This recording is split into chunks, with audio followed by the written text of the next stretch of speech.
যেসব ভাইরা ও আমার সহকর্মী, যেসব বন্ধুরা আমার এর আগে ভিডিওগুলো দেখেছো, আজ তোমাদের বোঝাবো কিভাবে মাইক্রোফোনগুলো দেবে, বক্স কিভাবে বাঁধবে, বা ফিডব্যাক কিভাবে বাড়লে স্টেজ মনিটরগুলো হামিন আসবে না, বা কোত্থেকে হামিনগুলো আসে, কিভাবে আসে, কত রেঞ্জ হলে, সেগুলো তোমাদের জানার ব্যাপার আছে। আজকে সেইটাই আমি শেখাবো। তার আগে বন্ধুরা, আমার চ্যানেলটাকে একটা সাবস্ক্রাইব করে দেবে, কমেন্ট লিখবে, তোমাদের অসুবিধা হলে আমাকে জানাবে যে আমাদের এই প্রবলেম হচ্ছে। বা অনেক সময় কি হয়, আমি সেই জায়গায় আশপাশে কোথাও কাজ করলে আমি গিয়ে দেখিয়েও দিয়ে আসি। আমার আশপাশে যারা আছো, যারা দূরপাল্লায় দেখছো সেটা আলাদা ব্যাপার, তাদেরকে আমি ফোনের মাধ্যমে বা ভিডিও কলিংয়ে তাদের বলে দেবো এইভাবেই করো, এই জ্যাক গোজো হয়ে যাবে যতটা সম্ভব। সবচেয়ে নিজে গিয়ে দেখানোটা সেইটাই ভালো। এবার তার মধ্যে ধরো এখন এই সময় আমাদের ফাঁকা টাইম থাকে, পুজোর আগে পর্যন্ত আমাদের একটু ফাঁকা থাকে, ঠিক বিশ্বকর্মা পুজোর আগে পর্যন্ত। তার মধ্যে অনেক বন্ধু আছে তারা লাইট সাউন্ড ঠিকঠাক করে, বা দোকানে তাদের অনেক লেবার আছে ভালো বাজাতেও জানে।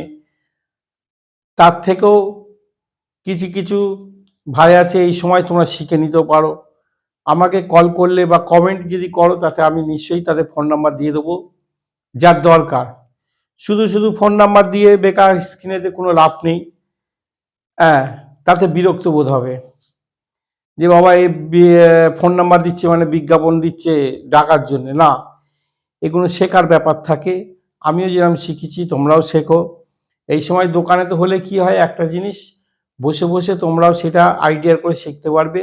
কেন সামনে পুজো আসছে, যারা ওভারবিট বক্স বাজাও সেসব ভাইদেরও বলছি, সেগুলো চলতে চলতে এমন সময় একটা এসে যায় কম্পিটিশানে, সেখানে ব্রেকডাউন হলে তখন কিন্তু মানে পিঠ বাঁচাবার দায় এসে যায়। সেগুলো জানারও ব্যাপার আছে। শুধু আমার টাকা আছে, আমি বক্স কিনলাম, সাউন্ড কিনলাম, আমি লাখ লাখ টাকা ঢেলে আমি বাজিয়ে নিলাম, তা না। এমন একটা জায়গায় এমন পড়ে যায় না, কি সেট ব্রেকডাউন, টাকা থাকলেও কিন্তু সেট সেখানে ঠেলে ওঠে না। সেখানে বুদ্ধির দরকার, মানে কিভাবে কোন থেকে উদ্ধার হয়ে আসবো, মাথায় বুদ্ধি খেলে আমাদেরও সেই সময় অনেক সময় হয়ে যায়। সেই সব বুদ্ধিগুলো আমাদের চালতে হয় সঙ্গে সঙ্গে। আমরা সেইভাবে সেখান থেকে ফিরে আসার চেষ্টা করি।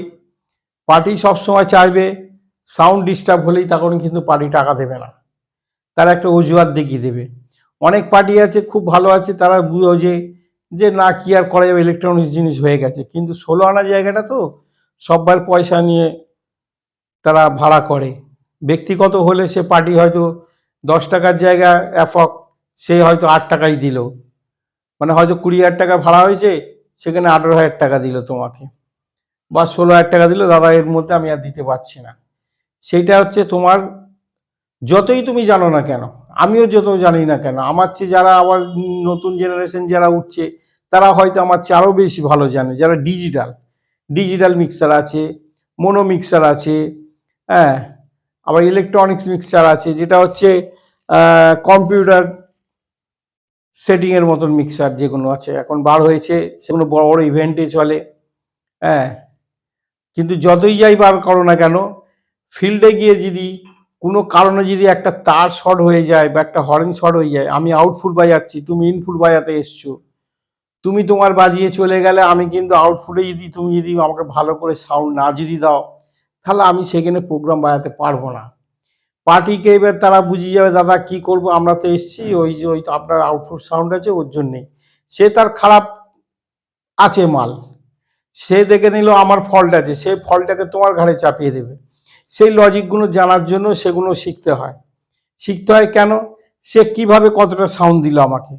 আমি ধরো একটা ফাংশানে আউটফুট মাল দিয়েছি, বড় বড় ফিল্ডে একটা মাল দিয়েছি।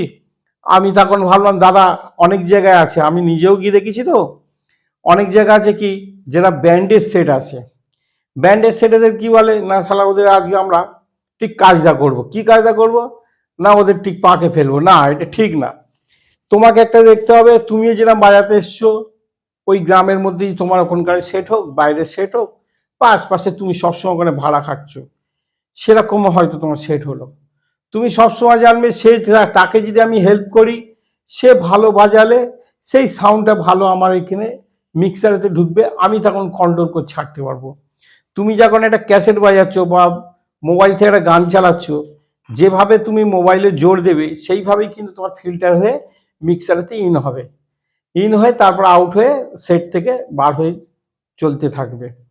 কিন্তু তুমি যদি মোবাইলটাকে জোরে দিয়ে দাও, ফুল পিক আপ মানে ভলিউম দিয়ে দিলে, দিয়ে আর সেট থেকে আসতে করলে বা মিক্সার থেকে একটু গেন তুলে দিয়ে বা ভলিউমটাকে মাস্টার ভলিউমটাকে কমালে, তাতে কিন্তু সাউন্ড ফিল্টার হয় না।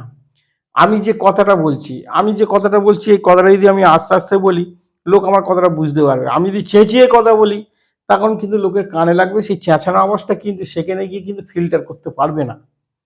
অর্থাৎ তোমাদের সেই জিনিসটা করতে হবে কি, যে আউটপুট সেটটা এসছে, ইনপুট সেটটা, সরি বলা ভুল হলো, যে সেটটা ইনপুট এসছে তাকে সবসময় ভাববে তোমরা সাউন্ডটাকে দাদাকে বলবে, তাকে বলবে দাদা আমার যতটা দরকার আমি ততটা নেবো, আমাকে ফুল জোরে দিতে হবে না, আমাকে ওভারলোড লাইট জ্বেলে দিতে হবে না, আপনি 4 থেকে 5 দিন, তারপর আমি এখানে দেখে নিচ্ছি। ও যখন তোমার ভলিউম যখন দেবে, মাস্টার ভলিউমটা আউটপুটে, একটা মাস্টার থাকে ওদের আলাদা, ওরা যখন মেন বক্সও বাজায়, হ্যাঁ মনিটর বাজায়, মনিটর লাইন আছে, তোমার জন্য একটা মাস্টার লাইন ওকে দিয়ে দেবে, তোমাকে অক্স 2 হোক 3 হোক 4 হোক, হ্যাঁ চ্যানেল থেকে ওরা দিয়ে দেবে। দিলে কিন্তু তুমি সেখানে সবসময় ভাববে যে আমার লাইনটা হচ্ছে ওখান থেকে আমি 5 থেকে 6 নেব। 5 থেকে 6 নেওয়ার পরেতে তোমার মিক্সারে কি করতে হবে, গেনটাকে হালকা একদম বেস নেওয়ার জন্য, গেন যদি বেশি না তুমি দাও মিক্সারেতে, তখন কিন্তু বেসটা কিন্তু খেলবে না। গেন তোমায় রাখতে হবে 2 থেকে 3 এর উপরে রাখবে, রেখে এইবারে সেটগুলোর যে ভলিউমগুলো আছে সেই সেটের ভলিউমগুলো একটু বাড়িয়ে রাখবে। মিক্সারটাকে যত কন্ট্রোল করে ঢোকাতে পারবে, তবে কিন্তু তোমার সাউন্ডটা ফিল্টার হয়ে বার হবে। এইবারে গেনটাকে করার পরেতে তারপর তুমি তলার যে তোমার যে লাইন চ্যানেলটা নিয়েছো ওই আউটপুট সাউন্ডটা, সেই চ্যানেলে তুমি 7-8 নাও, 7-8 নিয়ে তারপরে মাস্টারে ফেলো। মাস্টার যে আউটপুট যেগুলো আছে সেগুলো হচ্ছে তোমাকে 8-9 নিয়ে তুমি ছাড়ো, ছেড়ে কিন্তু বক্সের থেকে বা ডট লাগাও যাই লাগাও, তুমি ভলিউমটাকে একটু বাড়িয়ে রাখবে। যখন তোমার মিক্সারে দেখবে যে ও যখন লাইনটা ছাড়ছে, তোমার যখন ওভারলোড যখন যে লাইটটা ফিক লাইটটা যখন জ্বলবে না, তখন কিন্তু সাউন্ড ফাটবে। তোমার সবসময় মাথায় একটা থাকবে যে ওভারলোড লাইটটা না যেন আমার জ্বলে আমার মিক্সার থেকে। আমি মিক্সারে লাইট লাল লাইট জ্বালিয়ে দিলাম আর লোককে দেখালাম খুব হেভি চলছে, তা না। ওই ওভারলোড লাইটটা জ্বলা মানে সাউন্ডটাকে ফাটানো। সেখান থেকে যখন আউটপুটটা যখন নেবে তোমার মিক্সারেতে যে চ্যানেলটাই ঢোকাবে, সেখানে একটু গেনটা কমে, কেন গেন অনেক সময় একটু হাই করে দিলে তখন কিন্তু ওই ওভারলোড লাইটটা জ্বলতে থাকে। ও যদি ওর কাছ থেকে যদি তুমি যদি বলো না দাদা আমাকে আরো জোরে দাও, সে জোরে তো সে তো দেবে, তুমি কিন্তু আউটপুট ভালো বাড়াতে পারবে না। সেই জন্য তোমাকে অনেক কিছু শেখার ব্যাপার আছে। যাক, তোমরা আরো শিখতে থাকো, একদিনে সব কিছু শেখা যায় না। এরপরে আর একটা ভালো টপিক আছে, কিভাবে সাউন্ডটা ফেলবে, কতটা ভলিউম দেবে সেটে, সেটাও জানার ব্যাপার আছে। এই ভিডিওটা দেখে তোমরা একটা সাবস্ক্রাইব, লাইক, কমেন্ট করো, হ্যাঁ শেয়ার করো বন্ধু বান্ধবদের যারা সাউন্ড সিস্টেম বাজায় তোমার সঙ্গে, বা তোমার সহকর্মী আছে তাদেরও পাঠাও ভিডিওটা।